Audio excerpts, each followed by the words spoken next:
The apparent collapse of a Gaza ceasefire and hostage release deal is spurring new fears on Capitol Hill that a major escalation in the Middle East is just around the corner. Capitol Hill correspondent Erik Rosales joins us now in the studio with the latest. Erik. Well, good evening, Tracy. Yes, Congress is away from Washington for their August break, but lawmakers are keeping a very close eye on the developments in the Middle East following airstrikes between Israel and Hezbollah over the weekend and even today. Some are critical, but they all say that the crisis needs to end.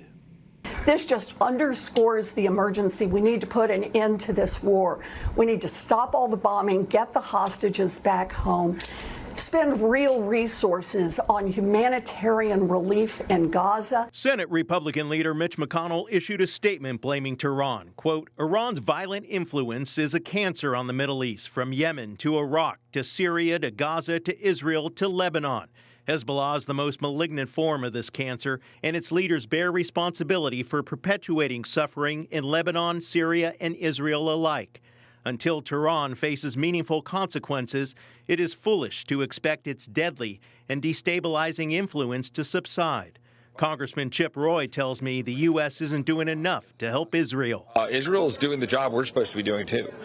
They're on the front lines pushing back against Iran, trying to make sure that Iran doesn't become a nuclear state, trying to make sure that we're not allowing the Iranian influences to continue to undermine our national security and destabilize the world. Estimates vary on the number of hostages still held by Hamas. Senator Lindsey Graham says the way to get them out is to put pressure on Iran. I would hold Iran responsible for their well-being.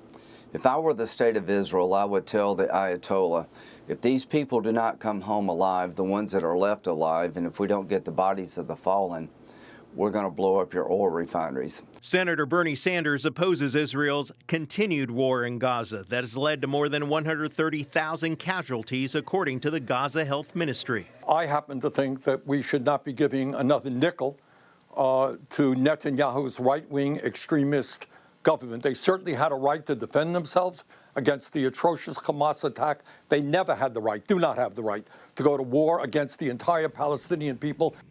Another issue, Congress has a jammed schedule when it returns after Labor Day, addressing the Middle East tensions and possibly funding more military aid to Israel. Will be competing, that is, against spending bills for next year and keeping the government past the September deadline to avoid a government shutdown. It's something that we're going to be watching very closely